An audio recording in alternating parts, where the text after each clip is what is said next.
नमस्कार दोस्तों, घटना चेक का यूपी स्पेशल स्टार्ट करते हैं। ये दूसरा टॉपिक है उत्तर प्रदेश बजट 2024-25 अभी जो फरवरी में रिलीज़ हुआ था।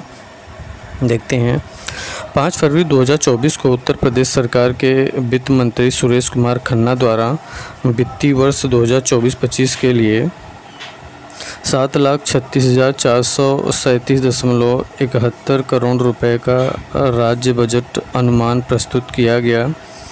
कितना ये बजट पूछ लेता है तो याद रखिएगा 73-64-37 ऐसे याद रखिएगा 73-64-37 बस इतना याद रखिएगा, ये याद हो जाएगा 73-64-37। यह बजट अनुमान सरकार के व्यय को संदर्भित करता है, जिसका अर्थ यह हुआ कि वित्तीय वर्ष 2024-25 में सरकार द्वारा कुल 73-64-37.71 करोड़ रुपए का व्यय किया जाएगा।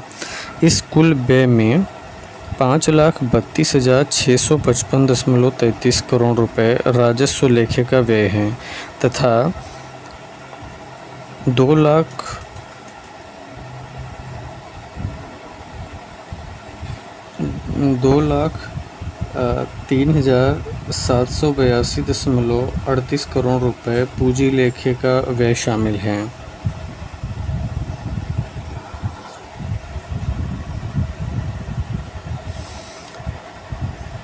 तो इसमें ये याद रखिएगा जो 7,36,437 करोड़ रुपया है ना, इसमें से राजस्व लेखे में जो व्यय किया जाएगा वो 5,32,655 करोड़ किया जाएगा और बाकी का जो 2 लाख बचा वो पूंजीगत लेखे में व्यय किया जाएगा।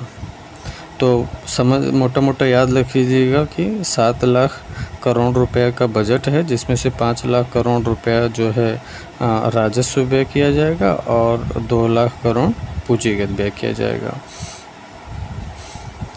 राजस्व बजट 2024-25 में 24,863.57 करोड़ रुपए की नई योजनाएं सम्मिलित की गई हैं। ये इम्पोर्टेंट है, इसे पूछ लेगा कि 24,863.57 करोड़ रुपए की नई योजनाएं स्टार्ट की जाएंगी यूपी में। वर्ष 2022-23 के वास्तविक आंकड़े वर्ष 2023-24 के बजट अनुमान तथा संशोधित अनुमान इसमें दिया गया है। विगत कुछ वर्षों में उत्तर प्रदेश सरकार का बढ़ता बजट आकार,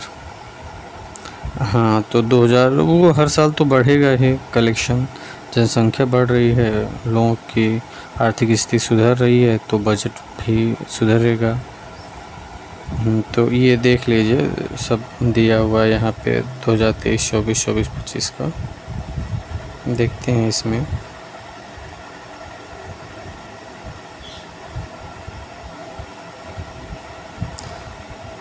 राजस्व लेखे की प्राप्तियाँ, ये पूछता नहीं है बहुत, क्योंकि इतना डाटा किसी को याद रहेगा नहीं।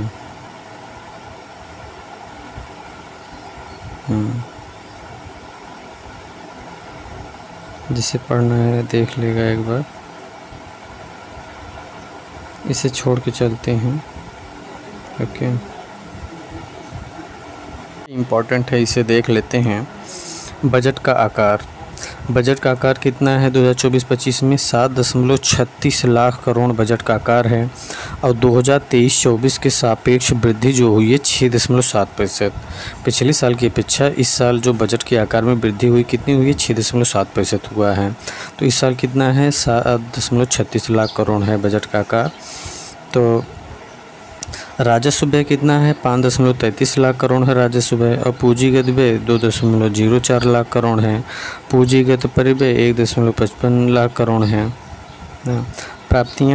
कुल प्राप्तियां जो हुई है वो 721 लाख करोड़ हुई है, जिसमें से राजस्व प्राप्तियां 6.07 लाख करोड़ हैं और पूंजीगत प्राप्तियां 1.14 लाख करोड़ हैं। राज्य की अगली कर प्राप्तियां SOTR 2.70 लाख करोड़ हैं। निधि का प्रवाह देखिए, रुपया आता कहाँ से है, रुपया कहाँ कहाँ से आता है। रुपया आता है, सबसे ज़्यादा जो रुपया आता है ना वो राज्य का अपना कर राजस्व होता है। यहाँ से 37% आता है, 37.1% आता है राज्य के खुद के अपने कर से आता है, जिस पे राज्य सरकार टैक्स लगाती है। ठीक है। और फिर दूसरा जो है वो केंद्रीय कर अंतरण, मतलब केंद्र जो देता है राज्य सरकार को, वो केंद्रीय कर अंतरण है दूसरे नंबर पे। और तीसरे नंबर पे है सार्वजनिक ऋण प्राप्तियाँ। सार्वजनिक ऋण प्राप्तियाँ हैं तीसरे नंबर पे। और चौथे नंबर पे है केंद्रीय सहायता अनुदान, 12.9% है। देखिए, एक तो केंद्रीय कर अंतरण 30% जो मिला है वो है, प्लस केंद्रीय अनुदान सहायता 12.9% है। इन सब पे ध्यान दीजिएगा। और बाकी इम्पोर्टेंट नहीं है, बस इतना 3-4 याद रखना है। तो सबसे याद रखिएगा, सब जो रुपया आता है वो राज्य का अपना खुद का राजस्व होता है 37.1%। उसके बाद केंद्रीय कर अंतरण, फिर सार्वजनिक ऋण प्राप्तियाँ, सार्वजनिक क्षेत्र से जो ऋण प्राप्त करते हैं, उसके बाद केंद्रीय अनुदान सहायता। और रुपया कहाँ जाता है? रुपया जो जाता है ना, सबसे ज़्यादा जो रुपया जाता है वो वेतन सरकारी कर्मचारियों के वेतन में सबसे ज़्यादा जाता है, 12.8% जाता है। उसके बाद वेतन सहायता प्राप्त संस्थान कर्मचारी, एक तो वेतन सरकारी कर्मचारी को, दूसरा वेतन सहायता प्राप्त संस्थान कर्मचारी 11.7%, ये हो गया।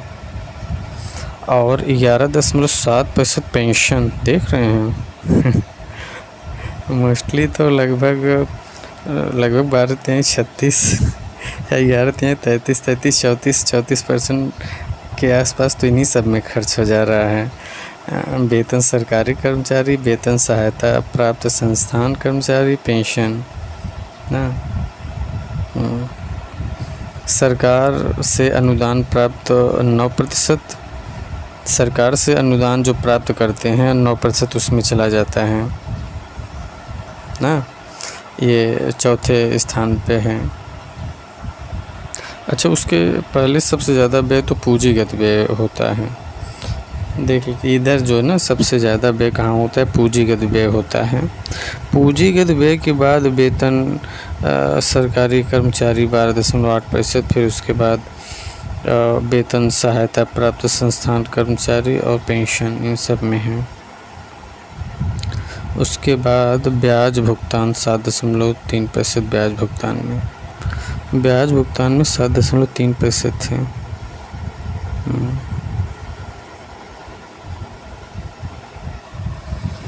कर्ज अदायगी 5.4%, ऋण एवं अग्रिम संवितरण 1.3%, सरकार से अनुदान प्राप्त 9%। तो केवल मोटा 4-5 याद रखिए। पूंजीगत व्यय 21%, सबसे ज़्यादा जो खर्च होता है। उसके बाद वेतन सरकारी कर्मचारी 12.8%, पेंशन 11.7% और वेतन सहायता प्राप्त संस्थान कर्मचारी 11.7%।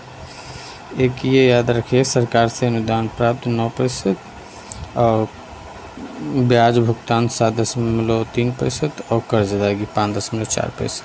वैसे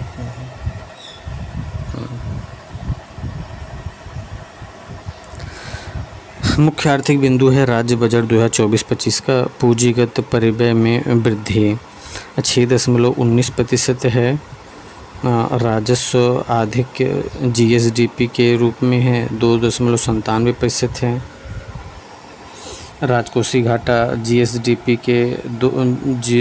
के राजकोषीय उत्तरदायित्व एवं बजट प्रबंधन FRBM के 3.5% की सीमा में ये 3.46% है। और राज्य का ऋण जीएसडीपी के प्रतिशत के रूप में 32.7% है। जो पूंजीगत परिव्यय में वृद्धि हुआ है ना, वो 6.19% हुआ है। और राजस्व आधिक्य जो हुआ है 2.97% हुआ है। और राजकोषीय घाटा जो हुआ है ना 3.46% हुआ है। ये इम्पॉर्टेंट है, राजकोषीय घाटा पूछ लेता है 3.46%। और राज्य का ऋण जो है वो 32.7% है। राज्य जो ऋण ले लेता है ना अपने जीएसडीपी का, वो 32.7% ऋण लेता है। और राजकोषीय घाटा 3.46 पैसे थे। ये दो चीज़ तो याद ही रखिएगा।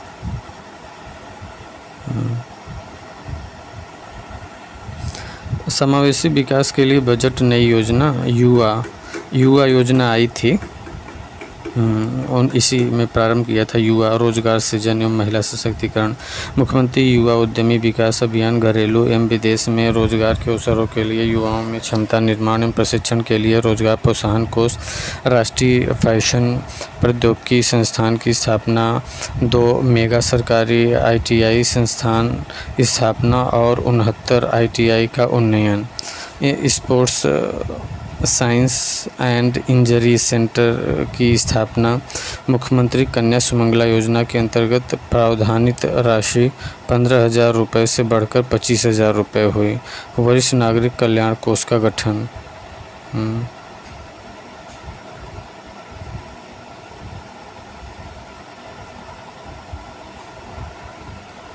अवसंरचना विकास एवं औद्योगिकरण। बुंदेलखंड औद्योगिक विकास प्राधिकरण बीडा का गठन किया गया था और फॉर्च्यून 500 कंपनी के लिए FDI नीति 2023 लॉन्च किया गया था। फॉर्च्यून 500 कंपनियों की FDI नीति 2023 में लॉन्च किया गया था। सेमीकंडक्टर नीति 2023 लॉन्च किया गया था। किसके लिए? ये सब अवसंरचनात्मक विकास और औद्योगिकरण के लिए किया गया था।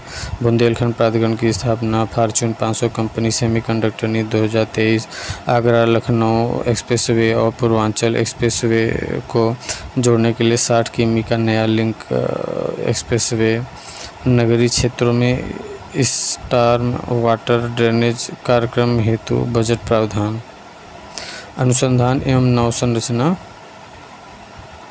सरकारी विभागों में AI artificial intelligence ML machine learning और अत्याधुनिक तकनीक का उपयोग।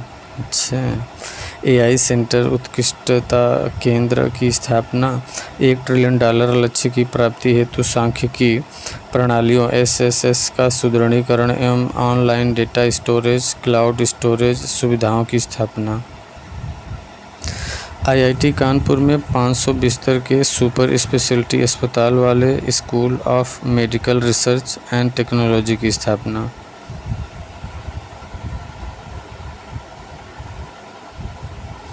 पर्यटन एवं संस्कृति। अयोध्या, काशी, मथुरा, वृंदावन, नैमिषारण्य, विंध्यवासिनी धाम, देवीपाटन और नाथ कॉरिडोर, बरेली की थीम आधारित अवसंरचना सुविधा का विकास। प्रयागराज में कुंभ संग्रहालय की स्थापना। ये सब। कृषि एवं संबद्ध क्षेत्र। मुख्यमंत्री खेत सुरक्षा योजना, राज्य कृषि विकास योजना, निजी ट्यूबवेल के लिए बिजली दरों में 100% सब्सिडी। निजी ट्यूबवेल के लिए बिजली की दरों में 100% की सब्सिडी। गन्ने के राज्य परामर्श मूल्य में 20 रुपये प्रति क्विंटल की बढ़ोतरी की गई 2024-25 में। मुख्यमंत्री लघु सिंचाई योजना, organic culture lab, tissue lab एवं कृषि पर्यटन की स्थापना। प्रमुख वित्तीय संकेतक। महामारी के बाद निरंतर 14% से अधिक का आर्थिक विकास हुआ है। तो 2020-21 में 17.05 था। इधर 2024-25 में कितना हो गया? 24.99% का विकास हुआ। ये GSDP का लाख करोड़ में है, मतलब 24.99 करोड़ की वृद्धि हुई है। प्राप्तियों में वृद्धि मुख्यतः राज्य के अपने कर राजस्व के माध्यम से अर्जित।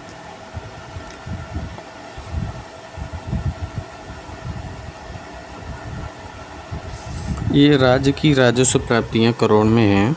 2024-25 में ये 6,06,802 करोड़ रुपया मिला है राजस्व प्राप्तियों से।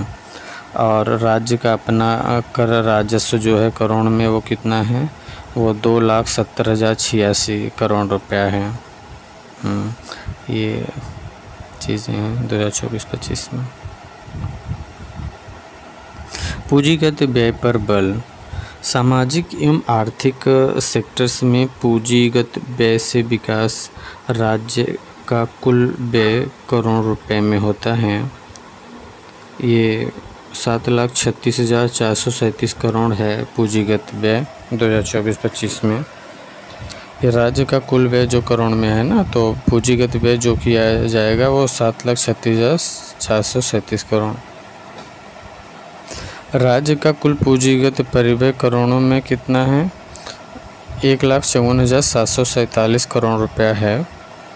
प्रमुख विभागों को आवंटन, ये इम्पोर्टेंट है, यहाँ से क्वेश्चन पूछता है बहुत। तो प्राथमिक शिक्षा के लिए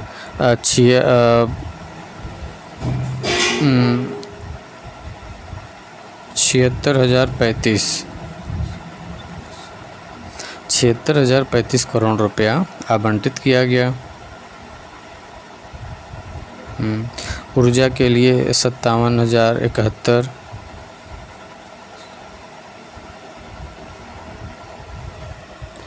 ऊर्जा के लिए कितना 57,071 करोड़ रुपया आवंटित किया गया। पुलिस विभाग के लिए 39,516 करोड़।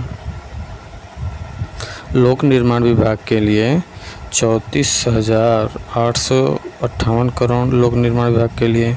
स्वास्थ्य एवं परिवार कल्याण, ये इंपॉर्टेंट है, वीपीओ में यहाँ से पूछेगा कि स्वास्थ्य और परिवार कल्याण के लिए कितना आवंटित किया गया, तो 27,086 करोड़ रुपया स्वास्थ्य एवं परिवार कल्याण के लिए। नगर विकास के लिए 25,698 करोड़। और ग्रामीण विकास के लिए, ये भी इम्पॉर्टेंट है वीपीओ के लिए, कि 25,409 करोड़ ये ग्रामीण विकास के लिए। नमामि गंगे एवं ग्रामीण जलपूर्ति जो होगी नमामि गंगे के लिए, ये भी इम्पॉर्टेंट है, 25,110 करोड़ रुपया। और पंचायती राज के लिए 21,197, ये तो सभी वीपी वाले याद रखेंगे। पंचायती राज के लिए 21,197 करोड़। भारी एवं मध्यम उद्योग 21,054 करोड़। प्रमुख योजनाओं के लिए आवंटित जो राशि है, सर्व शिक्षा अभियान के लिए 21,310 करोड़। जल जीवन मिशन के लिए बहुत इंपॉर्टेंट है, जल जीवन मिशन का टॉपिक है वीपीओ में, तो 22,000 करोड़ केवल जल जीवन मिशन के लिए किया गया 2019 में। 15 अगस्त 2019 में जल जीवन मिशन लॉन्च किया गया। और 14 करोड़ घरों में अब तक पाइप से जल पहुंचाया जा चुका है, ये याद रखिएगा। करंट का डाटा है, लगभग 14 करोड़ है, उसमें 13 करोड़ 97 लाख ऐसे करके है, तो लगभग 14 करोड़ जल जीवन मिशन के तहत लगभग 14 करोड़ घरों में पाइप से जल पहुंचाया जा चुका है। और इसके लिए आवंटित राशि कितना है, यूपी सरकार ने किया है 22,000 करोड़। और राष्ट्रीय ग्रामीण आजीविका mission, national rural livelihood mission, अब तो ये इसे पंडित दीनदयाल उपाध्याय राष्ट्रीय ग्रामीण आजीविका मिशन के नाम से परिवर्तित कर दिया गया है। तो इसके लिए अब 3,695 करोड़ आवंटित किया गया है नेशनल रूरल लिवलीहुड मिशन के लिए। राष्ट्रीय ग्रामीण आजीविका मिशन के लिए 3,695 करोड़। और पीएम आवास योजना के तहत 2,441 करोड़ ये राज्य सरकार ने आवंटित किया है, क्योंकि 60/40 का योगदान होता है ना, तो 40% जो योगदान है उसका पीएम आवास योजना के तहत। देखिए, पीएम आवास योजना के तहत जो राज्य सरकार अभी तक बांटी है ना, तो लगभग 4.5 लाख राज्य सरकार ने घर बनवाया है पीएम आवास योजना के तहत। और जो केंद्र सरकार ने बनवाया है वो लगभग 4 करोड़ है, क्योंकि 3 करोड़ समथिंग है, तो वो लगभग 4 करोड़ होने वाला है। लगभग 4 करोड़ घर जो है वो केंद्र सरकार ने पीएम आवास योजना के तहत बनवाया है, और लगभग 4 लाख जो है उत्तर प्रदेश सरकार ने बनवाया है। देखिए, एक मुख्यमंत्री आवास योजना के तहत बनाई जाती है, एक पीएम आवास योजना के तहत बनाई जाती है। तो जो मुख्यमंत्री आवास योजना के तहत बनाई गई है ना, वो लगभग 4 लाख हैं। और जो पीएम आवास योजना के तहत बनाए गए हैं पूरे भारत में केंद्र सरकार द्वारा, लगभग 4 करोड़ होने वाला है। ये पीएम आवास के लिए 2,441 करोड़ इम्पॉर्टेंट है। वीपीओ के लिए स्वच्छ भारत मिशन, ये भी इम्पॉर्टेंट है, 4,867.39 करोड़ रुपया। स्वच्छ भारत मिशन ग्रामीण, 2 अक्टूबर 2014 ये किया गया। समेकित बाल विकास योजना 1975, ये 5129 करोड़ रुपया आवंटित किया गया। समेकित बाल विकास योजना में ना वो 0 से 6 वर्ष के जो बच्चे होते हैं उनका विकास किया जाता है आंगनवाड़ी के तहत। और पेंशन सामाजिक क्षेत्र जो है पेंशन के लिए 12,620 करोड़।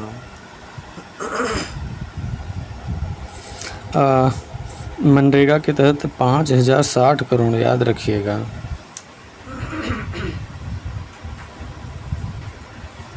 मनरेगा 2006 से लागू हुआ यूपी में, अधिनियम है 2005 का, 2006 से यूपी में लागू होता है। तो मनरेगा 2 अक्टूबर 2009 को मनरेगा बन जाता है। तो मनरेगा 5,060 करोड़ रुपया मनरेगा के लिए आवंटित किया गया, बहुत इम्पोर्टेंट है ये। पीएम ग्राम सड़क योजना 25 दिसंबर 2000, ये 3,668 करोड़ रुपया राज्य सरकार आवंटित की है, क्योंकि ये 60/40 पे होता है ना, तो जो 40% योगदान राज्य सरकार देती है उसी के तहत है ये 3,668 जो करोड़ रुपया देगी। और पीएम आवास योजना शहरी 3,948 करोड़। और स्वच्छ भारत मिशन शहरी 2,708 करोड़ रुपया। अमृत 2.0 ये 4,500 करोड़ रुपया दिया जाएगा। और मुख्यमंत्री कन्या सुमंगला योजना 700 करोड़। देखिए अब कन्या सुमंगला योजना के तहत ना 25,000 रुपया दिया जाने लगा 6 चरणों में। 2019 में स्टार्ट किया गया था, जनवरी 2019 में। तो ये 25,000 रुपया 6 चरणों में दिया जाता है। आप बता दे रहे हैं इसमें कितना दिया जाता है। जैसे जब जन्म होगा ना, जन्म लेते समय 5,000 रुपया दिया जाएगा।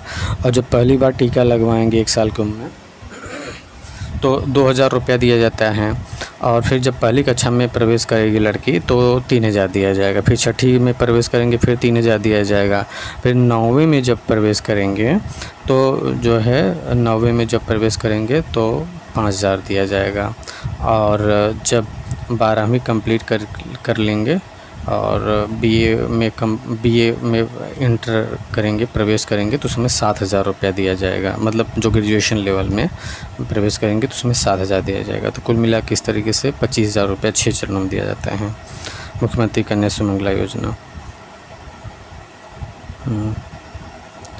अन्नपूर्ति योजना के लिए 17,661 करोड़। ऑपरेशन कायाकल्प के लिए 1,000 करोड़। आयुष्मान भारत, प्रधानमंत्री Ayushman Bharat health infrastructure mission के लिए 952 करोड़ रुपया। आयुष्मान भारत जो है ना ये बहुत ही इम्पोर्टेंट है। 5 लाख रुपया दिया जाता है प्रति परिवार का इलाज करने के लिए।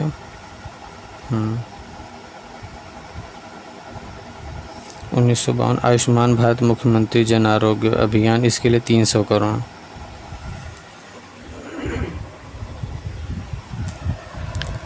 – 2018 में ये प्रधानमंत्री आयुष्मान भारत प्रारंभ किया गया था 2018 में। और ये जो मुख्यमंत्री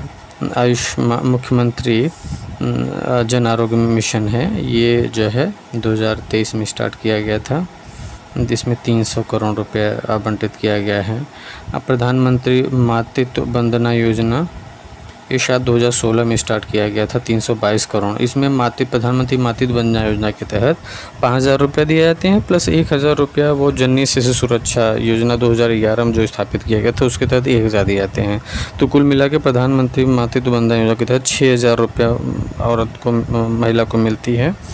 तो 322 करोड़ आवंटित किया गया इस समय। और स्वामी विवेकानंद युवा सशक्तिकरण योजना, इसी के तहत टैबलेट दिया जाता है, 4,000 करोड़ रुपया आवंटित किया गया है इसके लिए। अटल औद्योगिक अवसंरचना मिशन 400 करोड़ रुपया आवंटित किया गया है। प्रधानमंत्री लघु सिंचाई योजना के तहत 1,020 करोड़ रुपया। महाकुंभ मेला जो 2025 में होगा नेक्स्ट, 2,500 करोड़ आवंटित किया गया है। मुख्यमंत्री green road infrastructure development scheme शहर 800 करोड़। मुख्यमंत्री green road infrastructure development scheme शहरी ये 800 करोड़ और urban flood smart storm water drainage योजना के लिए 1000 करोड़। राज्य स्मार्ट सिटी योजना के तहत 400 राज्य स्मार्ट सिटी योजना के तहत 400 करोड़ रुपये आवंटित किया गया है।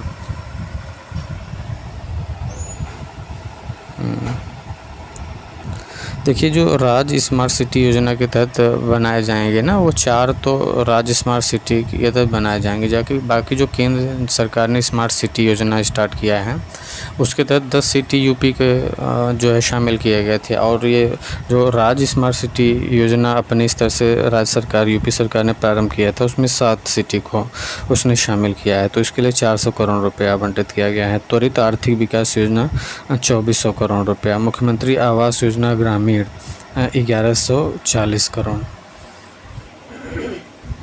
देखिए, ध्यान दीजिएगा, ये जो प्रधानमंत्री आवास योजना स्टार्ट किया गया था ना, वो नवंबर 2016 में स्टार्ट किया गया था। और जो मुख्यमंत्री आवास योजना ग्रामीण स्टार्ट किया गया है, ये 30 जनवरी 2018 में स्टार्ट किया गया। तो ये याद रखिएगा। इसके तहत अब तक लगभग 4 लाख आवास दिए जा चुके हैं। मुख्यमंत्री आवास योजना ग्रामीण के तहत 1140 करोड़। पीएम कुसुम योजना के तहत 449.45 पीएम कुसुम योजना के तहत 449.45 करोड़ रुपये आवंटित किए गए हैं। और राज्य कृषि विकास योजना के तहत 200 करोड़। विश्व बैंक सहायतित यूपी एग्रीज योजना के लिए 200 करोड़ रुपया। ठीक है।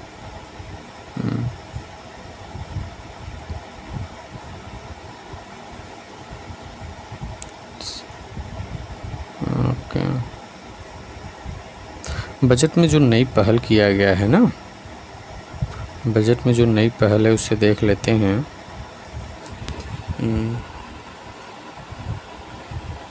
एक पहले ये वाला पार्ट देख लेते हैं जो बचा हुआ है। प्राथमिकता वाले क्षेत्र, जो सामाजिक क्षेत्र में प्राथमिकता, गरीबी उन्मूलन के साथ यूपी में लगभग 6 करोड़ लोगों को गरीबी रेखा से बाहर निकाला गया है। महिलाओं, युवाओं और किसानों को सशक्त बनाने के लिए, देखिए, केंद्र सरकार दावा करती है कि 25 करोड़ लोगों को गरीबी स्तर से बाहर किया है केंद्र सरकार ने, और यूपी सरकार दावा करती है कि 6 करोड़ लोगों को गरीबी से बाहर किया है। पिछले वर्ष 35 लाख से अधिक किसानों को दलहन और तिलहन किट वितरित किए गए। पिछले वर्ष 35 लाख से अधिक किसानों को दलहन और तिलहन किट का वितरण किया गया। और मुख्यमंत्री आवास योजना के अंतर्गत 2 लाख से अधिक आवास निर्मित किए गए। मुख्यमंत्री आवास योजना के अंतर्गत 2 लाख से अधिक आवास निर्मित किए गए। अच्छा, मुख्यमंत्री आवास योजना के अंतर्गत 2 लाख से अधिक आवास निर्मित किए गए। अच्छा, मैं कहीं पढ़ा था उसमें 4 लाख दिया था, तो हो सकता है कि वहाँ पे गलत डाटा दिया हो, तो ये घटना चक्र को मान के चलते हैं। तो अभी मैंने जो 4 लाख बताया था ना, उससे आप कि दूसरे सोर्स से मैंने पढ़ा था, शायद न्यूज़पेपर में पढ़ा था मैंने 4 लाख। तो ये आप मान के चलेंगे, चूँकि घटना चक्र दे रहा था इसे सही मानेंगे कि मुख्यमंत्री आवास योजना के अंतर्गत 2 लाख से अधिक आवास निर्मित हैं। ये याद रखिएगा। 2 लाख मानिएगा, 4 लाख कैंसिल कर दीजिएगा। 6.5 लाख व्यक्तियों को यूपी के कौशल विकास मिशन के तहत प्रशिक्षित किया गया है। कितने? 6.35 लाख व्यक्तियों को। कन्या सुमंगला योजना मुख्यमंत्री की फ्लैगशिप योजना के अंतर्गत 17.8 लाख बेटियां लाभान्वित हैं। एक जनपद एक मेडिकल कॉलेज योजना के अंतर्गत 45 जिलों में 66 मेडिकल कॉलेजों की स्थापना। 45 ज़िलों में 66 मेडिकल कॉलेज की स्थापना ये हुआ।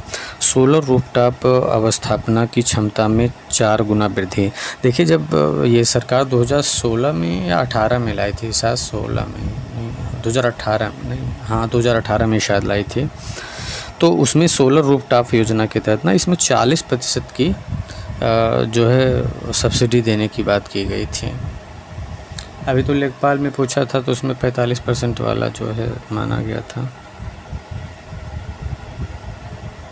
लेकिन 40% सही है ये कि सोलर रूफटॉप के तहत 40% सब्सिडी दी जाती है। सोलर रूफटॉप स्थापना की क्षमता में 4 गुना वृद्धि हुई। हरित कवरेज बढ़ाने के लिए 1 वर्ष में 36 करोड़ से अधिक वृक्षारोपण।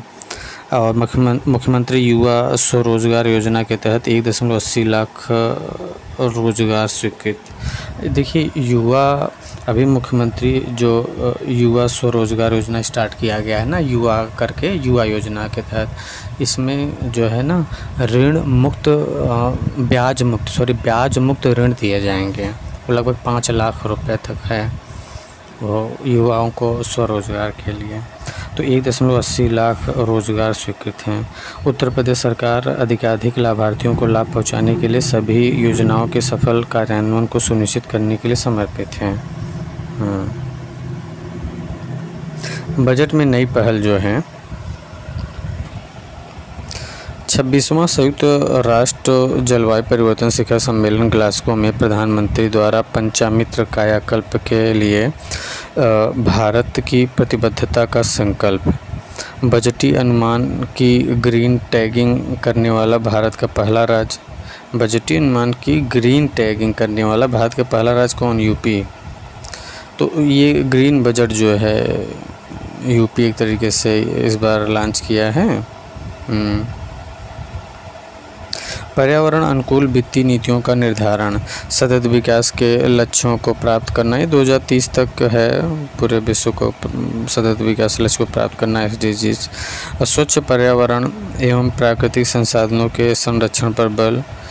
पर्यावरणोन्मुखी नीतियों का निर्धारण, स्थिति स्थापक पर्यावरण की सुनिश्चितता।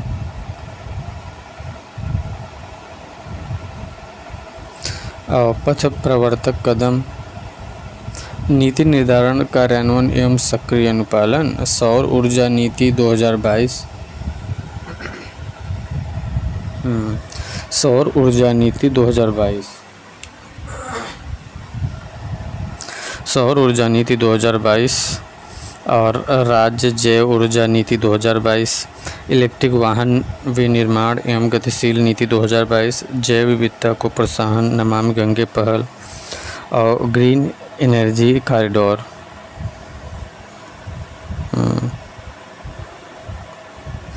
लाभ देख लेते हैं। क्षेत्रवार भागीदारी, सतत विकास लक्ष्य, SDGs, बजट, सामाजिक समानता आदि के लिए सामूहिक कदम हैं। ये राजकोषीय ढांचे के खतर दायरे में सततता का सुव्यवस्थीकरण है। लाभकारी निजी निवेश, प्रभावी सार्वजनिक व्यय योजना एवं ग्रीन सार्वजनिक निजी भागीदार PP का पहल। जलवायु लक्ष्यों की प्राप्ति के लिए नीतियों में स्पष्टता को प्रोत्साहन है।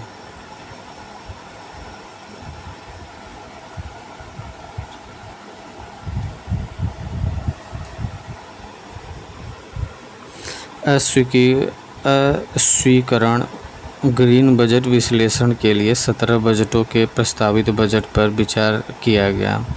ग्रीन स्कोर को परिभाषित करने के लिए यह एक पैमाने की तरह प्रयोग होगा। ग्रीन बजट स्कोर अपनी प्रकृति में परिवर्तनशील है। ग्रीन बजट स्कोर अपनी प्रकृति में परिवर्तनशील है। तो जो अस्वीकरण किया गया ना, ग्रीन बजट के विश्लेषण के लिए 17 विभागों के प्रस्तावित बजट पर विचार किया गया। ग्रीन स्कोर को परिभाषित करने के लिए यह एक पैमाने की तरह प्रयोग किया। ग्रीन बजट को स्कोर अपनी प्रकृति में परिवर्तनशील।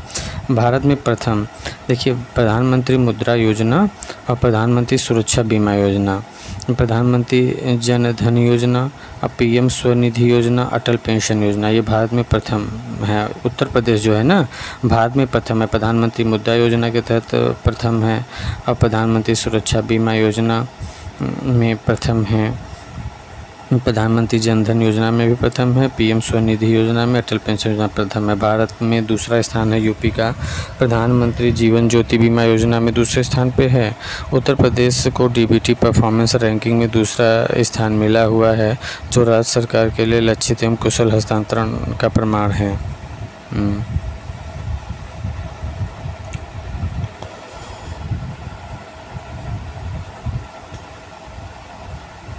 बजट 2024-25 में जेवर में एशिया का सबसे बड़ा हवाई अड्डा बना। इसमें 1150 करोड़ रुपया खर्च किया जाएगा। और जो एक्सप्रेसवे है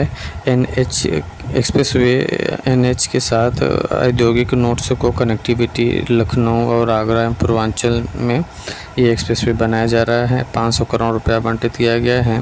राष्ट्रीय ग्रामीण स्वास्थ्य मिशन 2005 12 अप्रैल 2005 को, उसके लिए ये 7,350 करोड़ रुपया आवंटित किया। ये याद रखिएगा, वीपीओ वाले स्वास्थ्य से संबंधित है। राष्ट्रीय ग्रामीण स्वास्थ्य मिशन 2005 12 अप्रैल 2005।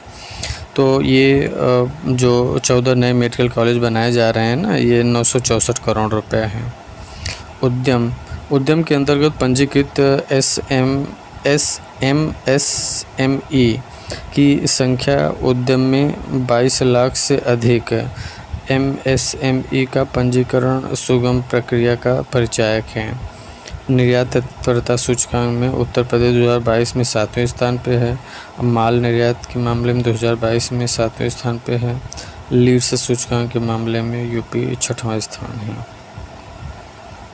सामाजिक एवं आर्थिक परिणाम जो है, महिला श्रम शक्ति की भागीदारी यूपी में 32.1% है 2023 के अकॉर्डिंग।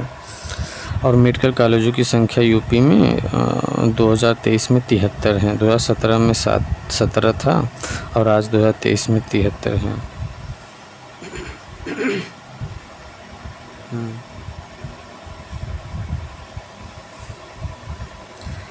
नल से पेयजल की आपूर्ति का विस्तार, जो वही था ना जल जीवन मिशन 2019, ये तो नल से पेयजल आपूर्ति का विस्तार 2017 तक 2% था। आज 2023 में 72.7%, मतलब लगभग 70% घरों तक पहुंचा दिया गया है नल से पेयजल। और PMY के अंतर्गत निर्मित आवास है। PMAY प्रधानमंत्री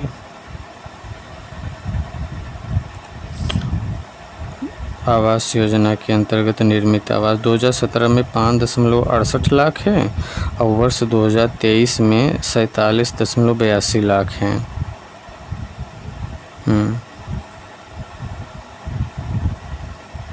देखिए, ये प्रधानमंत्री आवास योजना के तहत ना यूपी में जो आवास बने हैं वो 47.42 लाख बने हैं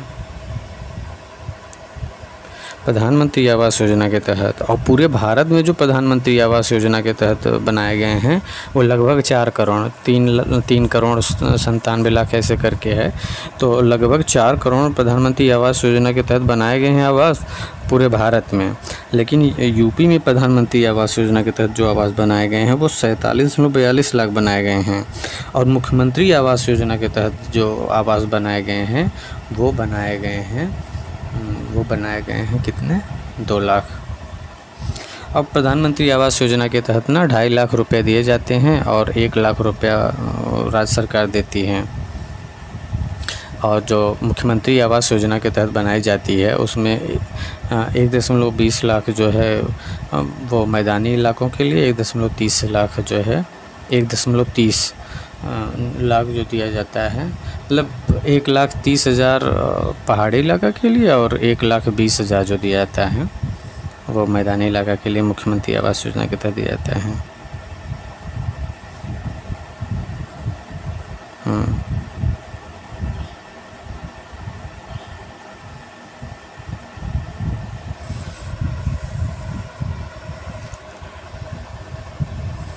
देखिए, प्रधानमंत्री आवास योजना के तहत ना कहीं कहीं आपको मिलेगा कि 1.20 लाख 1.30 लाख, तो अब टोटल जो कुल मिलाकर के दिए जाते हैं ना वो 2.5 लाख दिए जाते हैं होल एंड सोल में प्रेजेंट टाइम में। अवसंरचना परिणाम, हाँ, एक्सप्रेसवे की लंबाई जो है एक्सप्रेसवे की लंबाई 2017 में 491 था और वर्ष 2022 में 1314 किमी हो गया है। एक्सप्रेसवे की लंबाई यूपी में कितना है, 1314 किमी है 2022 में। एयरपोर्ट्स की संख्या जो एयरपोर्ट्स की संख्या जो है ना वो 2022 में 19 हो गया है। एयरपोर्ट्स की संख्या जो है 2022 में 19 हो गया है। तो ये सब भारत में सबसे ज़्यादा एयरपोर्ट्स कहाँ हैं, यूपी में ही हैं, 19 हो गए हैं। सबसे ज़्यादा इंटरनेशनल एयरपोर्ट भी यूपी में ही है। मेट्रो रेल सिस्टम की लंबाई जो है वर्ष 2017 में 2 शहरों में केवल था, 9.3 किमी तक था, लेकिन 2023 में ये 108 किमी हो गया, 5 शहरों तक फैल गया है ना। तो जिसमें अपना लखनऊ, कानपुर, नोएडा, गाज़ियाबाद ये सब हैं। और 2023 में ये जो विद्युत ऊर्जा संस्थापित क्षमता था मेगावाट में, तो 2017 तक 23,662 मेगावाट था। अब जो है 2017 तक इतना था, और 2023 में जो हुआ वो 29,912 मेगावाट हो चुका है विद्युत। वर्ष 2024-25 में आय व्यय के बजट अनुमान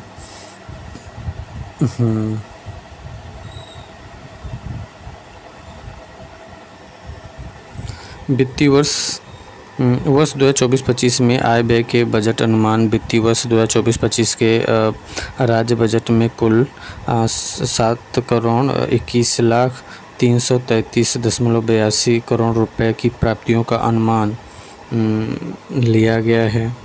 इसमें राजस्व लेखे से 6,0802.40 करोड़ रुपए तथा पूंजी लेखे से 1,14,531.42 लाख हैं करोड़ रुपए की प्राप्तियों का अनुमान है।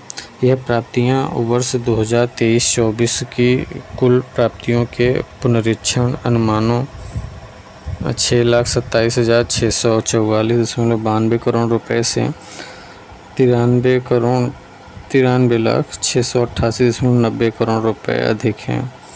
राजस्व प्राप्तियों के पक्ष में पुनरीक्षित अनुमानों इतना करोड़ रुपए की तुलना में बजट अनुमान 2024-25 में इतना करोड़ रुपए की वृद्धि लगभग 15.53% की वृद्धि हुई है। इसमें राजस्व प्राप्ति में कुल मिला के 15% की वृद्धि हुई है, जिसमें राज्य के स्वयं के कर राजस्व की मदद से इतना करोड़ रुपए 26.96% एवं केंद्रीय करों में राज्यांश में इतना करोड़ रुपए कुल मिला के 10.44 करोड़ की वृद्धि अनुमानित की गई है। ठीक है ना। राज्य के स्वयं के कर राजस्व में जो है ना कितनी वृद्धि की गई है, 26.96% एवं केंद्रीय करों में राज्यांश में जो वृद्धि हुआ है 10.44% की वृद्धि हुआ है। याद रखिएगा।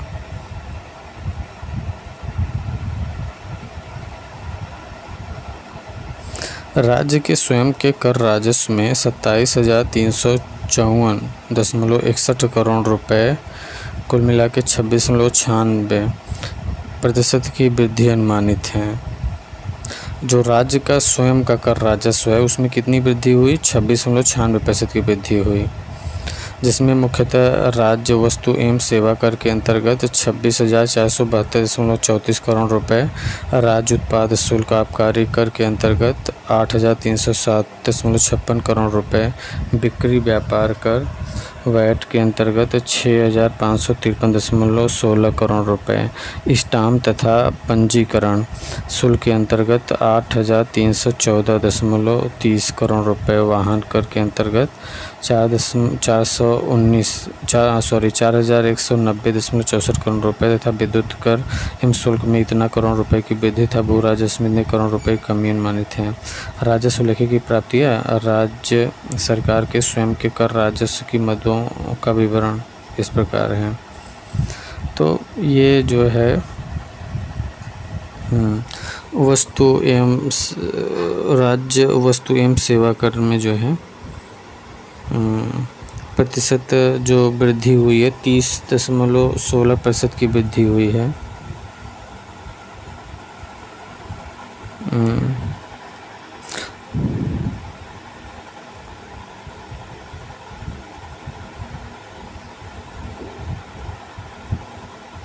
भू राजस्व में 68.55 की कमी आई है। स्टाम्प एवं पंजीयन शुल्क में 30.41% की वृद्धि हुई है। ये करोड़ में होगा, प्रतिशत नहीं। करोड़ रुपए में दिया लेकिन फिर नीचे दिया प्रतिशत वृद्धि या कमी, तो प्रतिशत में ही होगा ये। स्टाम्प तथा पंजीकरण शुल्क 30.41% की वृद्धि और राज्य उत्पाद शुल्क आबकारी कर में 16.42% की वृद्धि, बिक्री कर वैट में 18.11% की वृद्धि, वाहन कर में 50% की वृद्धि और विद्युत कर तथा शुल्क में 1421% की वृद्धि और कुल योग 26.96% की वृद्धि हुई है। ओके, ये इतना दिया हुआ है।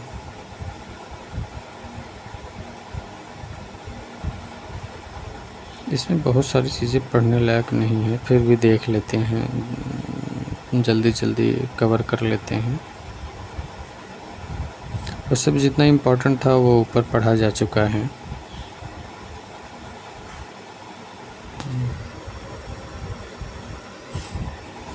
बजट वर्ष 2024-25 में बजट वर्ष 2024-25 में राज्य के राजस्व के कर राजस्व में वर्ष 2023-24 के पुनरीक्षण अनुमान इतना करोड़ रुपए की तुलना में इतना करोड़ रुपए कुल मिला के 26.96% की वृद्धि हुई। राज्य के राजस्व के कर में ना जो वृद्धि हुई वो 26.96% हुई है। और राज्य के लेखे का व्यय वर्ष 2023-24 के राज्य बजट में राजस्व व्यय हेतु 5 करोड़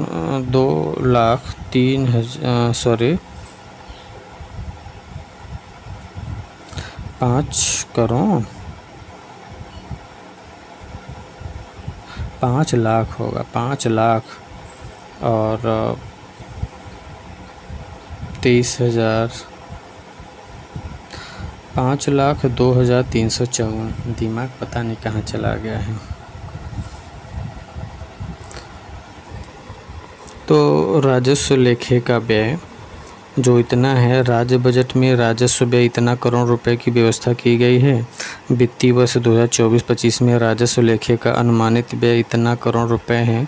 इस प्रकार बजट वर्ष 2024-25 में राजस्व लेखे की व्यय में इतना करोड़ रुपए का अधिक व्यय, ये नहीं पूछता है ये सब चीज़ें, तो ये प्रतिशत वाला पूछता है। जैसे राजस्व लेखे के अंतर्गत व्यय की प्रमुख मद है ना, ब्याज की अदायगी जो है ना, इसमें प्रतिशत जो वृद्धि हुई है 6.55% ब्याज की अदायगी में।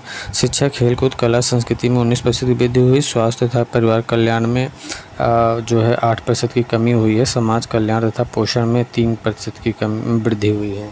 कृषि एवं संबद्ध कार्यकलाप में 8.27% की वृद्धि हुई है। ग्राम विकास में 18% की वृद्धि हुई है। ऊर्जा में 3% की कमी आई है। परिवहन में 8% की वृद्धि हुई है।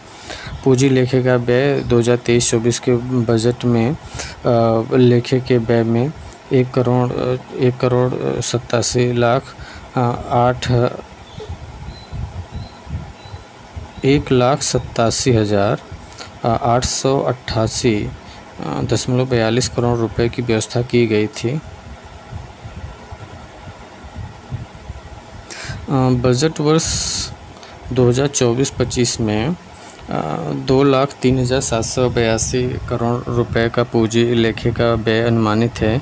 इस प्रकार इसमें बजट वर्ष 2024-25 में 15,893.96 करोड़ कुल मिला के 8.46% की वृद्धि अनुमानित है।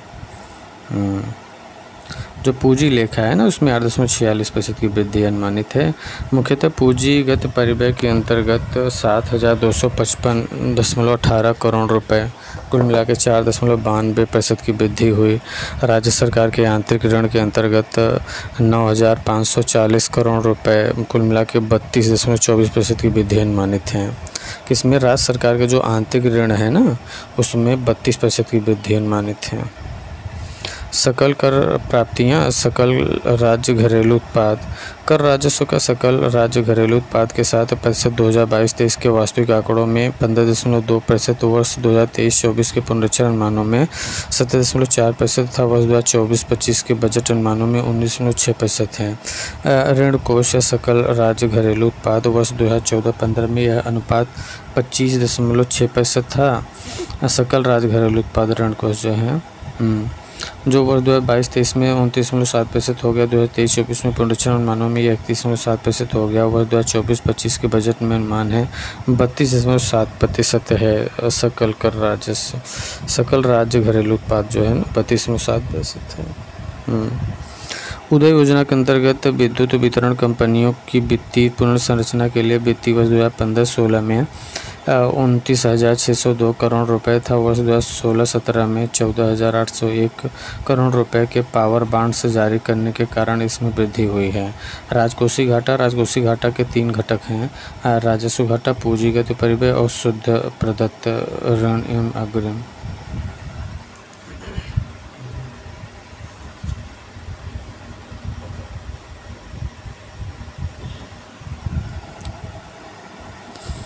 ये जो राजकोषीय घाटा है, राजकोषीय घाटा के 3 घटक हैं: राजस्व घाटा, पूंजीगत परिव्यय और शुद्ध प्रदत्त ऋण। तो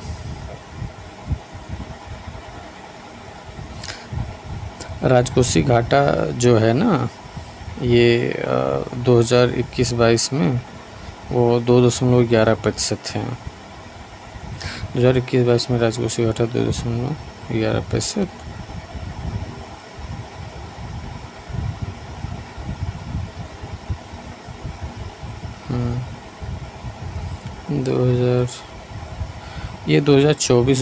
2024-25 में जो राजस्व घाटा हुआ है वो 3.46% है। ये याद रखिएगा बस।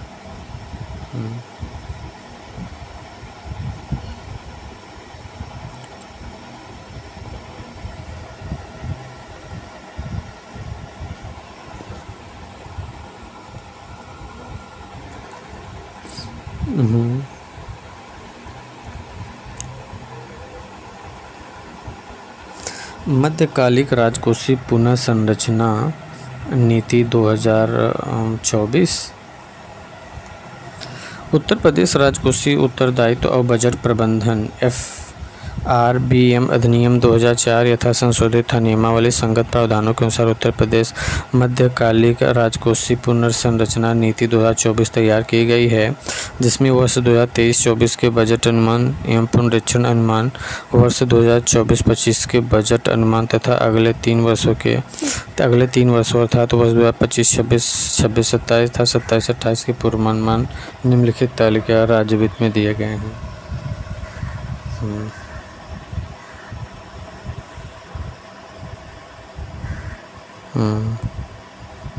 ओके।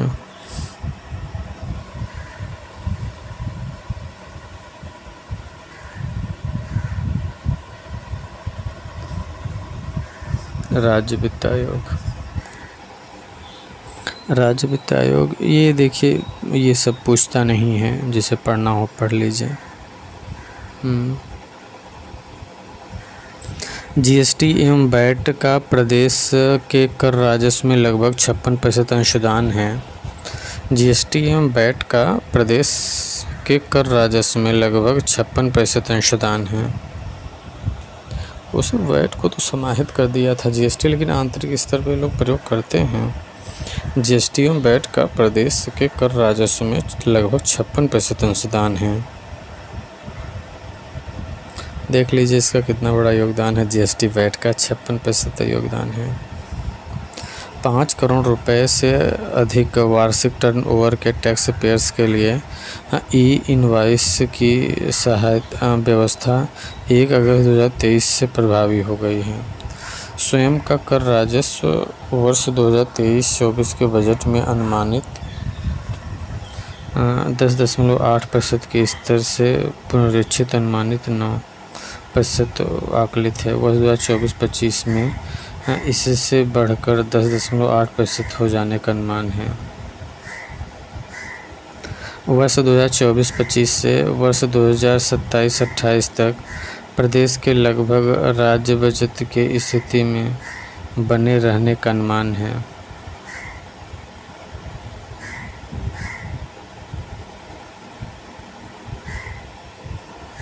दो 2024-25 से वर्ष 2027-28 तक प्रदेश के लगातार राजस्व बचत की स्थिति में बने रहने का अनुमान है।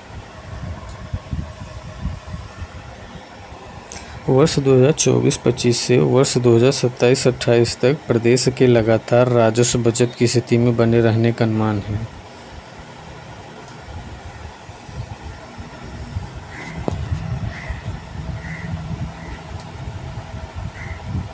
दो 2024-25 से वर्ष 2027-28 तक प्रदेश के लगातार राजस्व बचत की स्थिति में बने रहने का अनुमान है। राज्य का करेत्तर राजस्व वर्ष 2023-24 के पुनरीक्षित अनुमानों में जीएसडीपी का 0.5% है, जिसके वर्ष 2024-25 में 1% रहने का अनुमान है।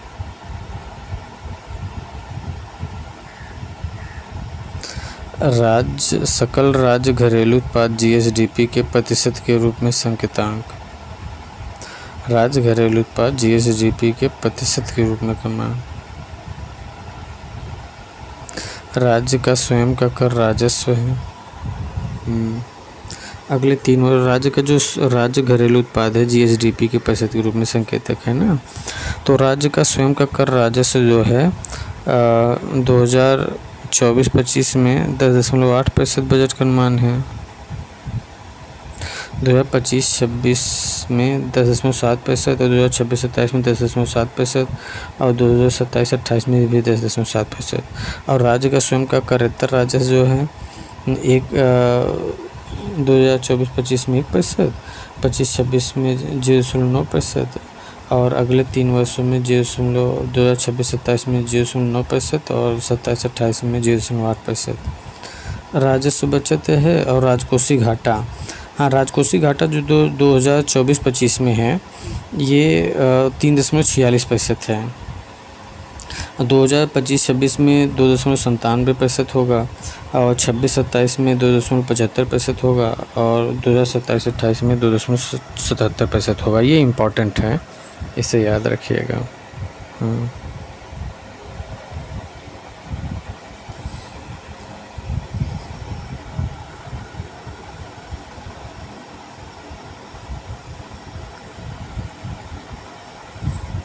ये राजस्व बचत छूटा था, इसे देख लेते हैं। राजस्व बचत 2024-25 में 3% और 25-26 में 3.3% और 2026-27 में 3.6% और 27-28 में 3.6%।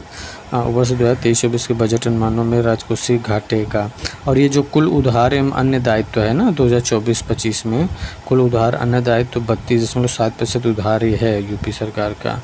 25-26 में 31.6% होगा, 26-27 में 30% होगा, 30.7% होगा, 27-28 में 30% होगा।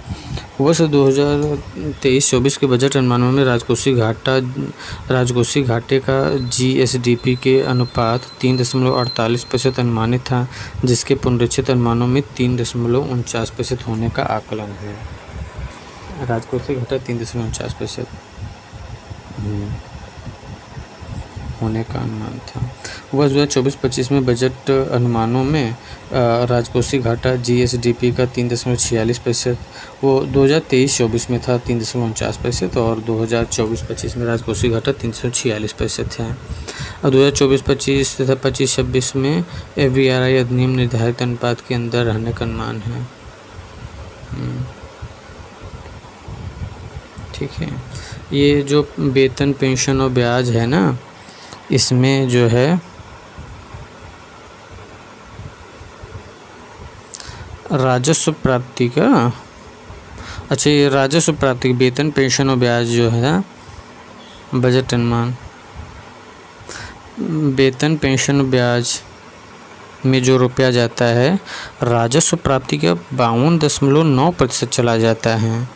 और 2025-26 में 51.8 करेंगे, 26-27 में 50.6 करेंगे, 27-28 में 49.5% करेंगे। इसका मतलब है कि सरकारी नौकरी कम होगी धीरे धीरे। और राजस्व व्यय का जो वेतन पेंशन और ब्याज में खर्च होता है, राजस्व व्यय का 60.3%। और अगले 25-26 में 60.2% करेंगे। बाकी सब देख लीजिएगा, ये सब इतना इम्पोर्टेंट नहीं है। ओके, थोड़ा सा देख लेते हैं, बाकी फिनिश होते हैं। पूंजीगत परिव्यय राजकोषीय घाटा अनुपात यह प्रदर्शित करता है कि राज्य सरकार शुद्ध ऋण प्राप्तियों के कितने अंश का उपयोग निवेश एवं आस्तियों के सृजन पर किया जा रहा है। वेतन पेंशन एवं ब्याज पर होने वाला सम्मिलित व्यय वर्ष 2024-25 में राजस्व प्राप्तियों का 52.9% तथा राजस्व प्राप्ति का 60.3% अनुमानित है। वर्ष 2027-28 तक इस अनुपात के घटकर क्रमशः 49.5% तथा 58.4% होने का अनुमान है। ऋण सेवा पर होने वाला व्यय वर्ष 2024-25 में राजस्व प्राप्तियों के 13.8% के स्तर पर रहने का अनुमान है। वर्ष 2027-28 तक 12.2% होने का अनुमान है। वर्ष 2023-24 के बजट अनुमान में राज्य की ऋणग्रस्तता इतना करोड़ रुपए की अगणित की गई है, जिसके सापेक्ष पुनरीक्षित अनुमान इतना करोड़ रुपए है।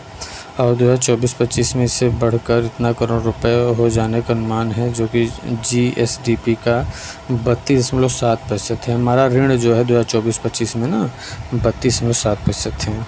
तो इस तरीके से बजट हम लोग को फिनिश कर दिए और नेक्स्ट टॉपिक स्टार्ट करते हैं बाद में।